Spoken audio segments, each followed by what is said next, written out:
Ideally, a single negative pressure room with more than 12 air exchanges per hour. In pandemic, nothing is ideal. So in pandemic, absolutely nothing is ideal. And once the patients start becoming sick and you start a large influx of patients, ICU care will not be provided only in intensive care units. You have to rapidly expand your critical care services in uncharted areas. Now, what do I mean by the term uncharted areas? Uncharted areas are primarily areas or locations where you have not practiced critical care before. It can be in operating rooms. Operating rooms will have to be converted into ICUs. Similar labor theaters, labor units, and you may have to convert, as I told you, your private rooms in floors, etc., make them into negative pressure, isolation, etc., and start putting patients in those particular rooms also. So as the pandemic reaches the apex, what happens? There will be a huge influx of patients, and as you start climbing towards the apex, most of your staff nurses, most of your doctors would have all done 2-3 COVID duties, and they'll be extremely tired. They'll be extremely worn out. So you need to get some more people into the system. Now, where do you get them? You have to go for your retired staff, and you have to go for the medical students will be roped in.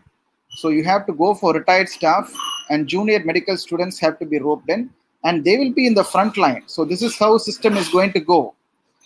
So lack of trained personnel, a sense of despair, and a breach in checklist. These are all things which will happen. So what happens is, the trained personnel will not be your routine ICU staff. Your routine ICU staff will not be able to take care of all these problems. So they will be posted, or they'll be quarantined, they'll be doing their duty, and after that they'll be in a 14-day layoff period. So there will be new staffs, new people, what nurses, etc. coming in. They may not be trained in the day-to-day procedures of an intensive care unit. And there will be an overarching sense of despair because there have been a lot of patients coming into the ICUs, coming into the hospitals, and with no respite. So all of this will result in a breach in checklist. So many things which were done easily before, there will be a lot of faults and errors. So these will give you, this all will contribute towards a great risk of transmission of infection to healthcare workers. So this is very, very important. So I want you to understand why the transmissions happen. It doesn't happen just like this. There are a lot of human errors involved. So what we need in every hospital is a COVID airway team. Now, a COVID airway team, it is not a luxury, to be very frank, it is a necessity. Every hospital should have a COVID airway team in a duty. So in an 8-hour shift, there should be a COVID airway team. In the subsequent 8-hour shift, there should be another COVID airway team. This should be rotated 24/7, 365 days. We need a COVID airway team. Now, who constitute a COVID airway team? A COVID airway team is constituted by, the first important member would be an anesthetist, a senior anesthetist.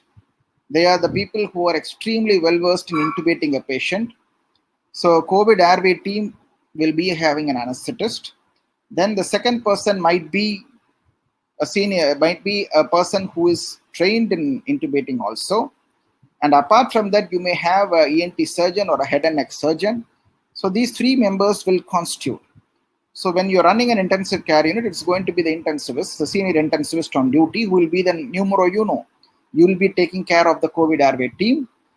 If there is any help needed, you can always call your on-call anesthetist, not from home. That should be an in-house duty anesthetist. And the third important aspect would be an ENT surgeon who should also be available. So this is how a COVID airway team is constituted. Remember, our main thrust is to do the procedure as safe as possible, as quick as possible, and as efficiently as possible. So for that, we need the required personnel at the required time. So they have to be in hospital 24/7. They have to be in the hospital. That is very, very important. Okay. Now, the Safe Airway Society devised a lot of methods. See, it doesn't make any sense if you are going to make a person intubate a COVID-19 patient repeatedly. See, you can see in the pictorial representation, the animation is not coming in these slides, but you can see how many tubes the intubator is wasting. So that is not the way to go about. There will be a lot of healthcare worker transmission if you're going to do like this. So there has to be an intensive training has to be there. Early intervention. So predominantly the basic idea is when you're going to intubate a COVID-19 patient, you don't do it as a crash intubation. Okay. So you keep on assessing the patient, you keep on looking at the patient, how the patient is progressing. And it is very important that you intubate the patient electively as much as possible. I don't want to tell that every intubation is going to be an elective. That's not going to be like that. Somewhere in ICU, sometimes people do crash, agreed. But remember, early intervention is always good in these kind of patients. So don't go for a crash intubation, leave them to desaturate for hours together and finally decide. When you do like that, sometimes you may not be prepared and the intubation may not be smooth and it can result in healthcare infection for the other people. Vigilant infection control is very important. So wherever you're intubating, infection control has to be excellent. You know how to don, how to doff, etc. And apart from that, how you clean the surfaces, how you clean the room, all that plays a major role. A clear communication should be there. The team should have a clear communication. There should be a team leader. He communicates well with his team, and he gets the things done. That is also very important. And you should have a standardized practice. It is not at those. So if in one shift a person intubates like this, in the second shift the another person intubates like this, see, that will cause confusion. As you know, different teams will be doing the different shifts at different times. So they will have their own methods, agreed. But try to keep most of the times standardized procedure in place so that helps the staff nurses to also know exactly what is in store for them, what they have to keep it ready, etc., etc. So standardized practice is very important.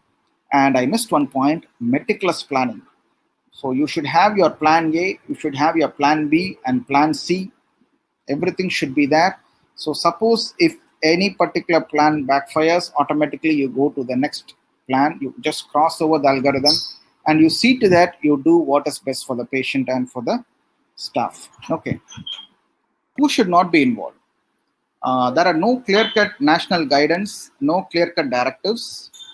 But what we have done is, anyone who is above 60, please excuse them. So senior professors, senior consultants, etc., don't ask them to intubate. Okay, fair enough. And patients who are having cardiac disease, chronic respiratory disease, diabetes, hypertension, if some of your colleagues are having a lot of comorbidities, it's important that you protect them. Okay, so that is also very important. So those people, they're all having a relative contraindication. And those who are on immunosuppression and pregnancy. See, if you look into the data on pregnancy, it is not very, very clear. There is no clear-cut proof which tells that pregnant people cannot take care of COVID patients. There is no hard and fast. There is no proof as it is. But remember, it might be difficult for them if they become positive. Okay. So on that score, those who are on immunosuppressive drugs, pregnancy, all of them, we try to avoid them as intubators. Okay.